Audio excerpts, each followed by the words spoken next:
पंचदेव उपासना पद्धति। भगवान श्री श्रीचंद्र ने इस संप्रदाय को प्रदान की है। भगवान की मान्यता थी कि नाम रूप में इस संसार में रहते हुए यदि परमात्मा को खोजना और प्राप्त करना है तो वह किसी नाम रूप में परमात्मा की कल्पना से ही वह संभव है। इसी धारणा से अनुप्राणित होकर भगवान ने भगवान श्री विष्णु, शिव, दुर्गा, गणपति और सूर्य के नामों और उनके प्रतीकों को आकार देकर एक नया दृष्टिकोण उदासीनों को प्रदान किया। परिणामतः आज उदासीन संत पंचदेव उपासक कहलाते हैं। भगवान के उक्त पांचों नाम और रूप वर्तमान उदासीन मत में उपास्य और पूज्य हैं। उपासना का यह नियम और पूजा पद्धति भगवान श्री चंद्र की अमूल्य देन है।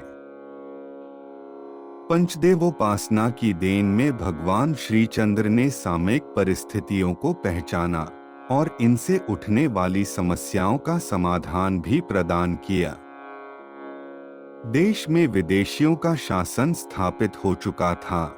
मुसलमान सहज ही अपने मजहब के प्रचार प्रसार के लिए तलवार और चमत्कार दोनों शरीयत विरोधी तरीकों को अपना रहे थे। हिंदुओं पर अत्याचार करते थे, इनके मंदिर और मूर्तियां तोड़ते थे, उनकी बहु बेटियों से अधर्मी नाते जोड़ते थे और बलात् निर्दोष हिंदुओं पर अपराध लगाकर उन्हें कठोर दंड देते थे। उन्हें अपने धर्म पर चलने और भजन पाठ की भी मनाही थी। मंदिरों में घंटे, शंख की ध्वनि करना भी निषिद्ध ठहरा दिया था।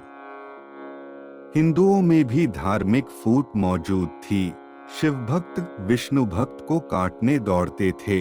गणपतियों और सौर्यों में अनबन थी। शाक्तों को तो हे दृष्टि से देखा जाता था। अर्थात हिंदुओं का यह पारस्परिक मतभेद उनमें बिखराव पैदा करता था, जिसका नित्य लाभ मुस्लिम प्रशासन उठाता था। भगवान श्री श्रीचंद्र ने इन परिस्थितियों को जांचा परखा था और हिंदुओं के बिखराव को संगठन में बदलने के लिए ही उन्होंने पंचदेव उपासना का अचूक नुस्खा पुनः प्रदान किया था। गोस्वामी श्री तुलसीदास जी ने श्री रामचरितमानस में शैवों और वैष्णवों के बीच की दूरी दूर करने का सदप्रयास किया था, किंतु आचार्य प्रवर श्रीचंद्र ने तो मात्रा वाणी एवं मत के व्यावहारिक मंच पर वैष्णवों, शैवों के अतिरिक्त सौर्यों, गणपतियों एवं शाक्तों को भी एक सूत्र में बांध दिया। उदासीन मत के लिए संगठन और समन्वय का शंखनाद भगवान श्रीचंद्र ने किया था।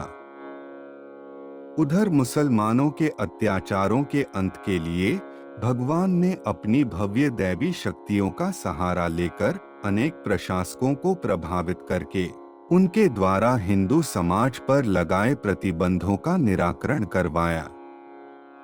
उदासीन मतावलंबियों के लिए मुसलमानों के मन में आदर भावना उत्पन्न की और प्रशासकों को हिंदू प्रजा पर अत्याचार करने से रोका।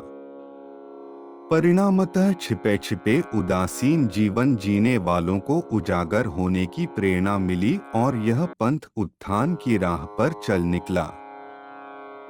उपासना के क्षेत्र में भी भगवान श्री श्रीचंद्र ने साधना तथा ज्ञान का समुच्चय प्रस्तुत करके श्रोतों और स्मार्तों को एक मंच प्रदान किया।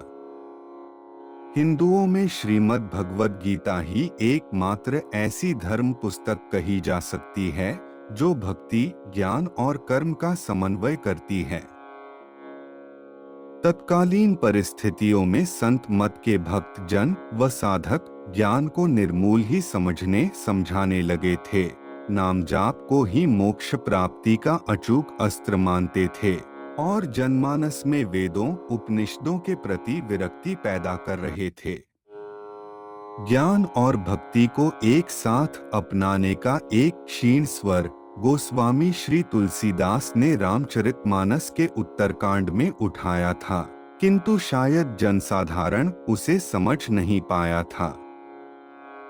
शेष अगले भाग में। जय श्री चंद्र हरे।